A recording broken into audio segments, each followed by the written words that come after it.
turn. Okay, I'm gonna stop singing because I can't. Welcome back, y'all, to another episode of For the First Time Podcast. My name is KJ.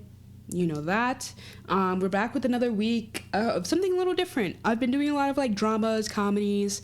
I thought it was time to take a stab at the love sphere of things. Have I been doing a lot of dramas, comedies? Why am I lying? I just did a rom-com. Okay, so this isn't a rom-com, this is a romance. I haven't really done a romance. I've done a rom-com, I've done comedy, I've done drama, but this is more romance. Romance is drama, in my opinion. I think romance is a drama category, if I'm unfamiliar. If I'm not mistaken, I should say.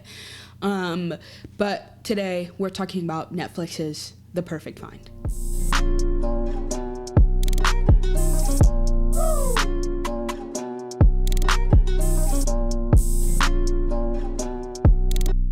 Yep, The Perfect Find.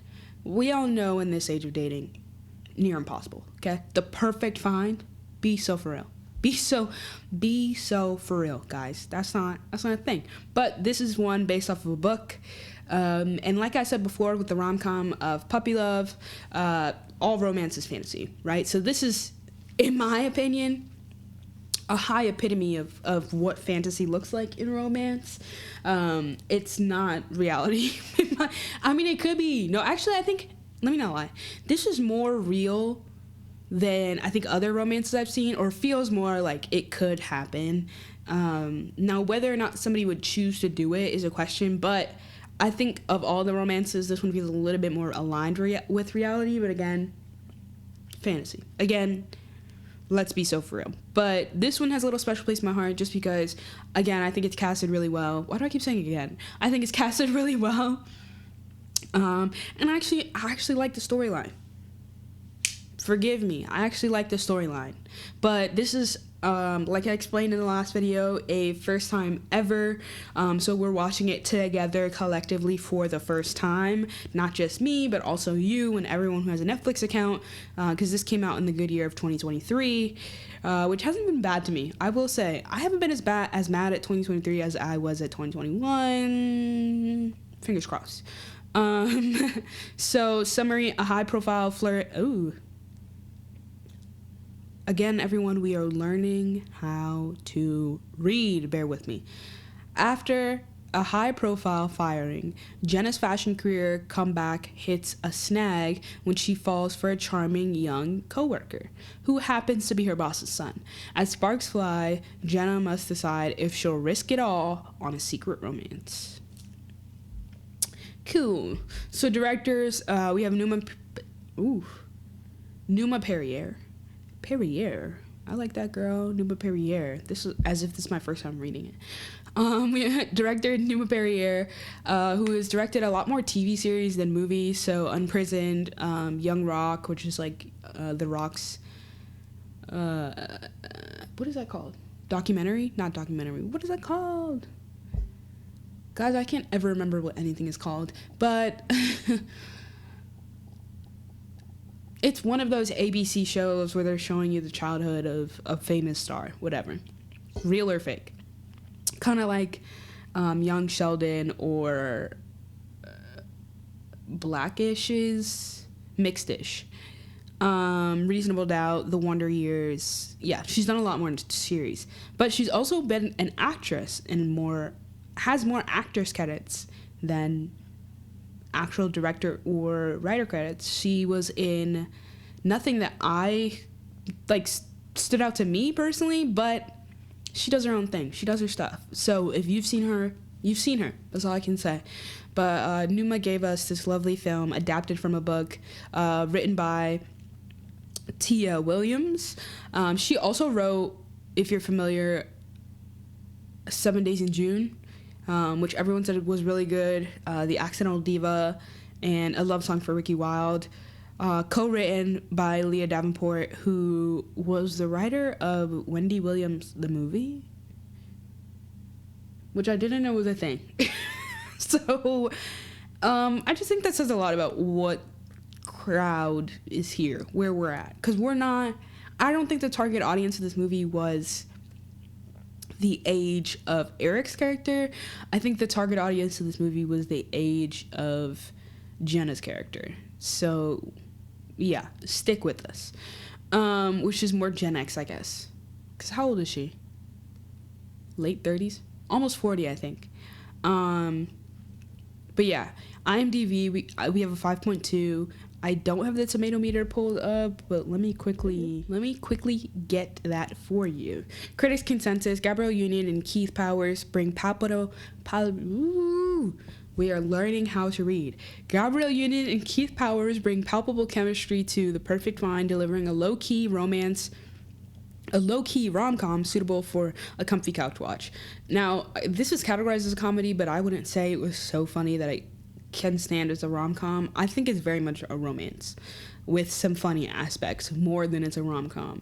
It is a 69 on the tomato meter and a 55 on the audience score. I think it says a lot when the audience likes it less than the critics. No offense, but yeah, this movie was a lot and a little at the same time. The 5.2 kind of says it all from IMDb. It was good, but it wasn't great. It wasn't bad, but it wasn't good. It was okay. Positive reviews. Claudia Puig says a predictable rom-com, but it was similar. Claudia Puig says a predictable rom-com, but it was the smaller moments that made it for me. Yeah, I'd agree. The smaller little itty bitty like Easter eggs or like the little intimate moments that they have together, like the points, again, the romance points, I think make it for me. The romance, not the comedy of it all. Noel Murray says The Perfect Find is a strong showcase for Union, who gets to play a lot of notes as Jenna: funny, sexy, anxious, nostalgic, inspired. Honestly, if you ask me, Gabrielle Union was playing herself. If you ask me, she was just playing herself in her generation, her current generation. Because, yeah, I will say they played a lot on nostalgia, both like 80s nostalgia, but then beyond that of like 19 whatever, because they reference like older designers, filmmakers, creators. Eric being a filmmaker, like they reference some older black content specifically, black love stories specifically. So I say she did her thing. She ate her character. Dwight Brown says Union has never been funnier. She makes Jenna come alive. Funnier. I think Gabrielle Union is playing herself. So Gabrielle Union is just funny. I think that's the whole like, if it's a comedy, it's because Gabrielle Union is funny. If you ask me. Again, this is like, you guys came here for my personal opinion. You can't get mad at me. You can't get mad at me for giving you my personal opinion. But that's it. That's my personal opinion. I mean, that's not it for what we have. I've got the negative reviews as well. So here comes. Okay, now of course, like I said, I look up the tomato meter of all these movies because I'm looking up like what the average human being is gonna see when they look this movie up. And I kept seeing this name. Well, I saw it when I was looking this one up, and I was like, why do I know that name? It's because he be under every movie. He also left a negative review of Barbie. A negative review of Barbie. Now, we all know who the negative review crowd of Barbie is. So, here comes Peter Rainer's Hate. A pretty middling rom-com. I didn't find any real chemistry between the two of them. Now, I wouldn't say that. I would say it was an odd pair, but I actually think because of who these two people play as actors normally, it really works. Again, I also think Keith Powers was playing himself. Like, I think that's why this movie worked low-key. Like, Issa and Lakeith in The Photograph, like, I think this worked because they were just playing themselves. Like, the characters that they're playing are just close to their identities as people.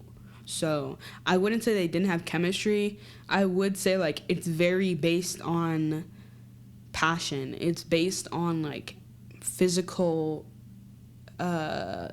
chemistry more earlier on than the intellectual chemistry that they develop after the physical chemistry.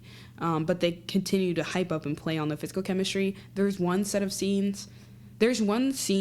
where they're naked for a very long time, and it made me really uncomfortable, mainly because I didn't want to see them naked that long. But I think for anybody else, it communicates a level of intimacy that they share because they're talking the whole time. They're naked, but they're talking. So it it connects like their physical intimacy to their intellectual intimacy for you to understand as a viewer.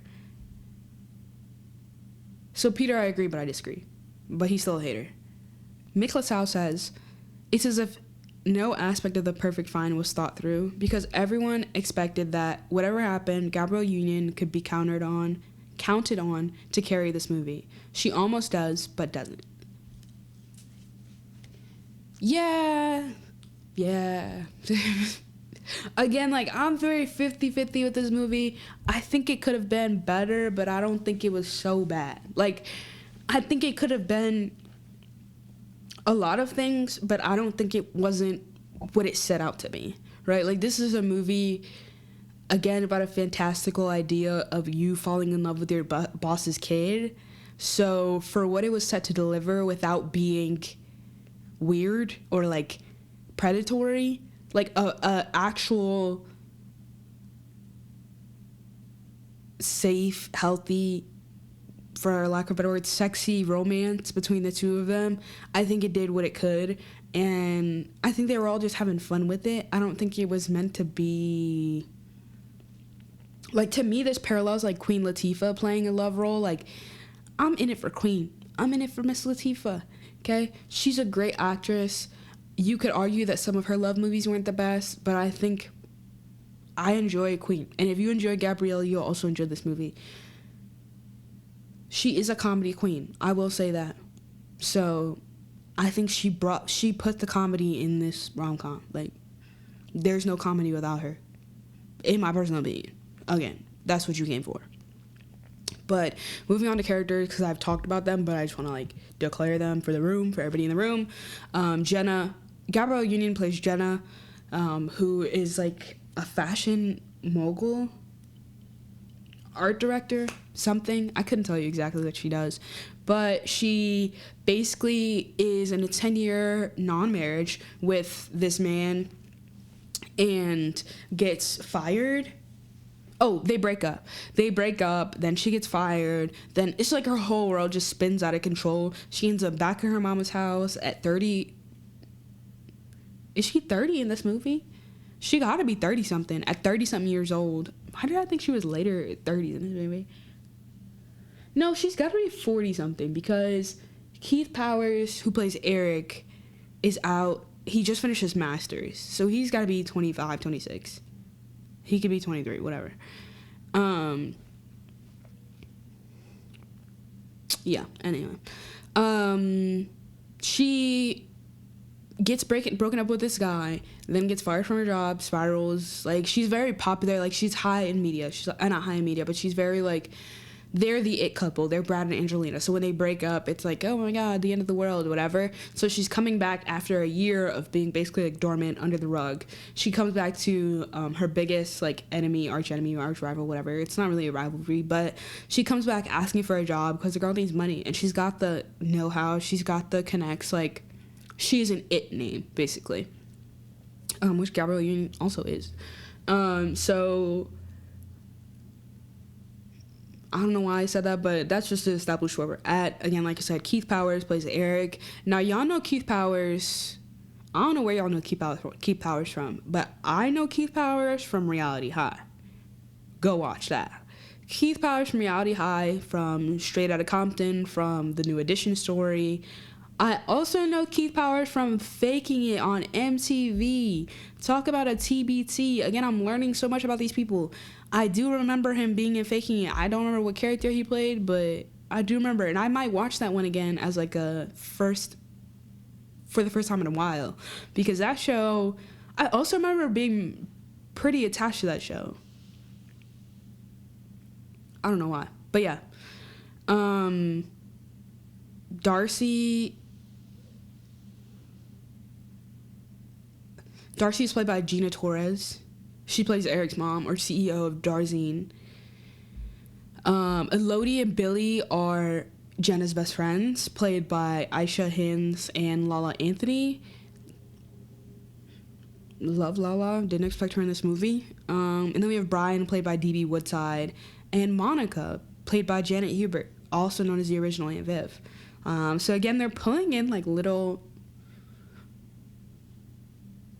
little things that keep us watching, right? Because like Jenna's mom being played by the original Aunt Viv, I was like, what's she doing here? You better, girl, you better act. Come on, act. But I could also tell Loki, like, that might have been Garo Union's, not fantasy, but like, everyone wishes the original Aunt Viv was their mom. So like, now she's getting to play a role where Aunt Viv is her mom. Like, that's kind of a dream for her almost.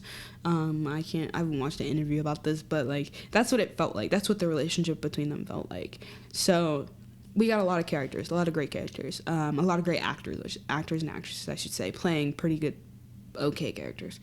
We also have in this movie, what that boy name is?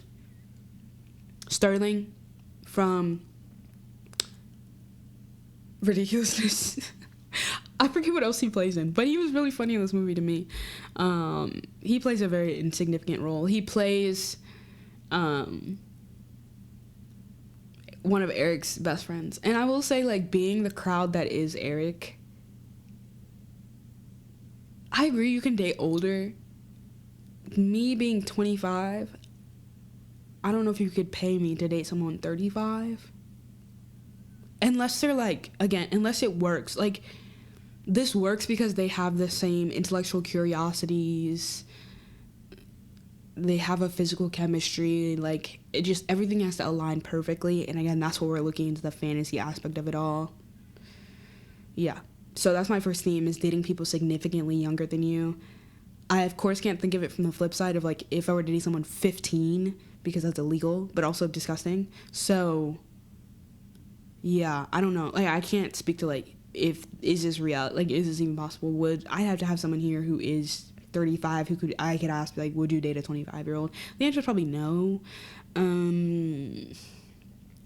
But I think it gets less taboo, obviously, as the ages get older, because 30 and 40 feel a lot closer together than 30 and 20. So I think that's where the, like, fantasy of it all comes into play, is like, okay, if we were talking about 35 and 45, this wouldn't even be as much as a question, but we're talking about 25 and 35, which feel like two different universes, especially right now where everybody in their 20s is a zillennial trying to figure out what reality is, like how we even got here, like what's going on. And 20 is the new 17, if you ask me. And I think my peers agree. 20, I feel like a 17-year-old who got money. Like, I don't know, a young adulthood feels like my late teenager years. Like, going to college, that felt like its own universe, its own time. College me, I don't know who that is. I feel more related to, like, me 15, 16, 17 than I did 20, 21, whatever at 25. So I don't know what that says about me. I don't know what that says about my generation, but somebody on TikTok called it, like, age dysmorphia. Like, I don't feel so aligned with, like, the age I am now. I wouldn't even say I feel 21, because I don't feel 21. In high school, I was, like, straight A student, didn't go out, didn't drink, didn't do anything crazy. Like, I was kind of a nerd, but I was in with a couple of I was kind of in with everybody, because I went to a smaller school anyway. And so now I feel similar. Like, I just want to make a bunch of friends from a bunch of different backgrounds and, like, get to know people and be engaged with a lot of different crowds. I don't really want to touch alcohol anymore. I don't want to do any drugs. Like, I just want to be alive and in the moment and, like, in reality. But in college, I wanted to, like, push every limit and push every bounds. And of course, that's, like, what college is for, to, like, push the limits and, like, try new things or whatever. But, like, that person, I don't know if she'll ever come back. But yeah, I don't feel as connected to who I was at 21, 20, whatever. So yeah, there's not a lot I can say to that point, but all I can say is, like, I think this is possible. I think that's why this movie was so taboo, because it's 25 and 35. If we were talking about 35 and 45, it wouldn't have been as much as a topic of conversation. We would have just kind of breezed over it, like, oh, cool, yeah, that makes sense. He's young. Like, that's the whole thing, is he is young, he looks young, and everyone's playing their age in this movie, Everyone's playing their age in this movie, so I think that's what it gives. I think the most taboo part is, like, though, dating your boss's son. Dating your boss's kid.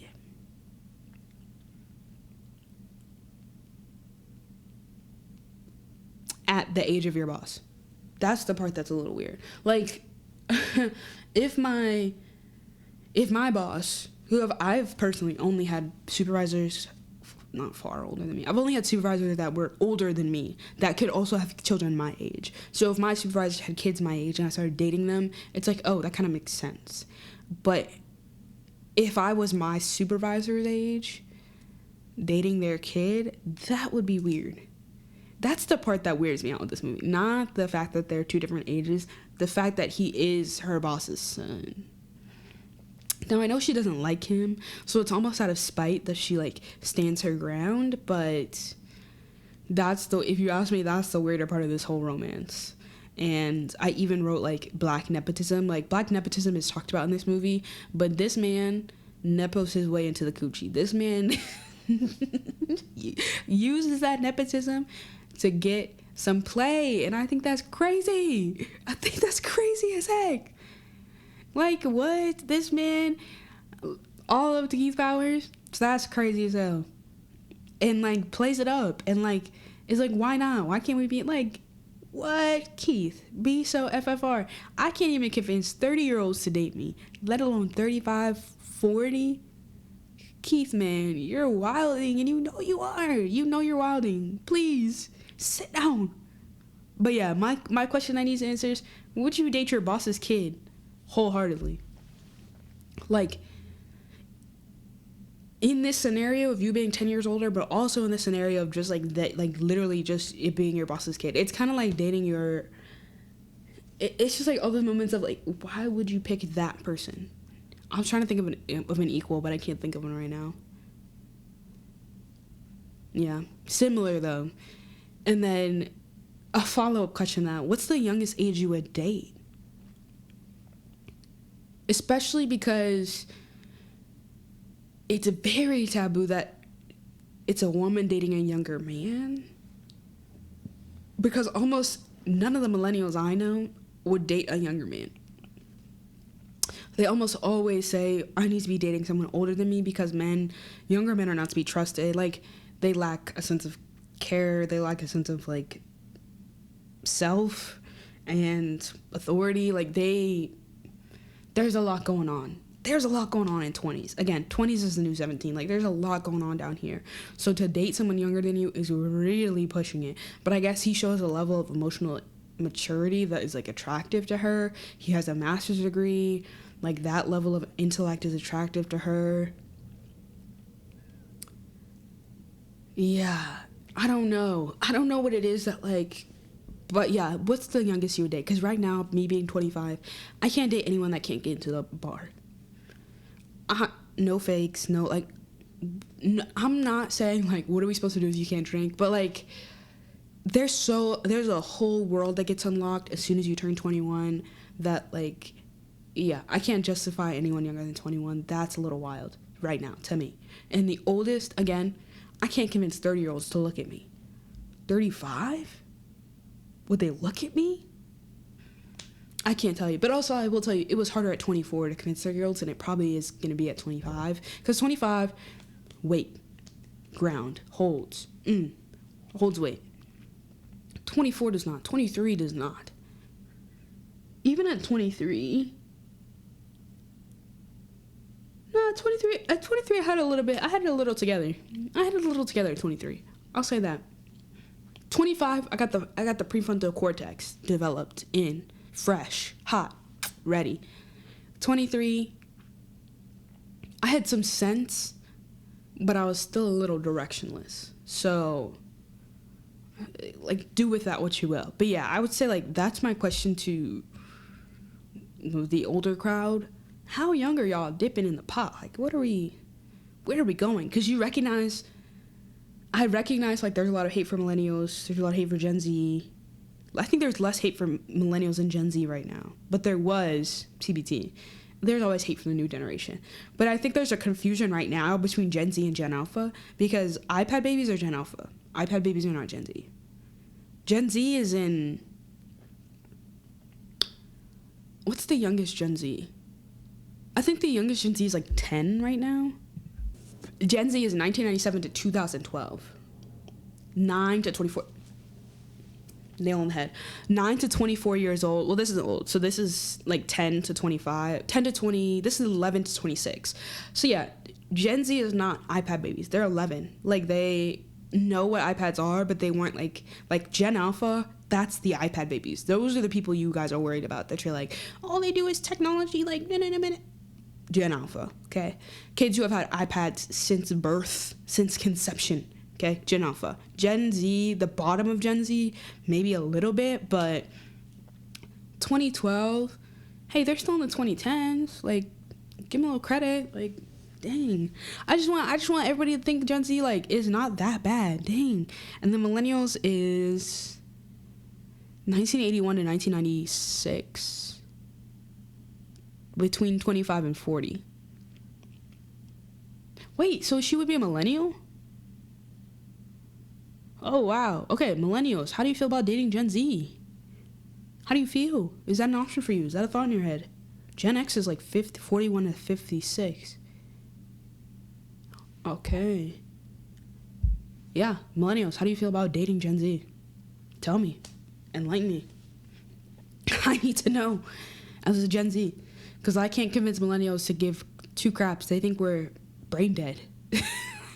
But it's like, you think even the youngest of Gen Z is not as brain dead as you think they are. Like, I think this is a generation conversation. And, yeah. I think it's a generation conversation. I think it's specifically a more straight targeted conversation of, like, what's the youngest person you date, oldest person you date. Because that's very different. I don't even say it's very different, actually. I don't actually know. But I want to say it's different in the straight community than it is in the queer community. I want to say. Y'all can sound off and let me know. But, yeah. Second Day Never. I'd say yes. I watched it twice. So, the first time I watched it, I actually really, really liked it. I thought it was a cute little love story, whatever. The second time was when I kind of started to peel back the layers and the ideas and the themes. And I was like, maybe it's not as good as when I first watched it. So I would definitely say be a little skeptical even that first watch. I do love Gabrielle Union. I do love almost Keith Richards. I do love Keith Powers. I did write Keith Lee, but I meant Keith Powers. It kind of gave puppy love, not in the puppy love movie, but puppy love, like very young, even though she's supposed to be older. Like, it gave that, like, spirit, passion, fire of, like, a young love. And so I think that's why I liked it. And I thought it was cute. I think it was a little off kilter, but I think it was pretty cute. So I don't have a lot to say about this one. This is gonna be a shorter episode, but if you want a lighthearted thing, like, if you want a reason to watch Gabrielle Union, like a why not type of thing, I say watch it. If you want a little romance in your life, watch it. One of the things she says, she wants a love so real that it's obscene, right? That it's like, people are like questioning, like, why are y'all so graphic about it almost? And I think that's exactly what we see throughout the whole movie. It was a lot of them making out naked that I wasn't expecting. They kiss a lot in this movie. A lot. And I wasn't expecting it. And especially because I don't expect Gabrielle Union and Keith Powers. Keith Powers to kiss. It was a little odd. But they kind of they don't ease you into it, actually. It's like the first 20 minutes where she kisses him. But it kind of ramps up. Like, the scene where they're both naked just chatting for a long time isn't till like 3/4 of the way. Now, if we're talking about any movie that doesn't have a strong plot, I'd give it to this one. Like, y'all complaining that other movies don't have strong plots. This movie does not have a lot to attach to. Like, there's no real, like, where are we going, per se. It's pretty haphazard. So just know that, like, you're going to be watching it and you might pause and be like, how much longer is it? It's not going to be the most entertaining movie in the world, but it's going to be a good watch. It's going to be a cool watch. So if I had to rate it personally, I wouldn't go as low as a 5.1 with IMDb. Because, again, I didn't dislike it. Actually, I'd probably have to agree with IMDb. I'd give it a 5 or like a 6. I didn't dislike it, but I didn't dislike it. It was okay. I didn't love it. So Yeah, if you want. Don't hurt yourself though. But if you want, go ahead. Thanks, guys. Catch you on the next one.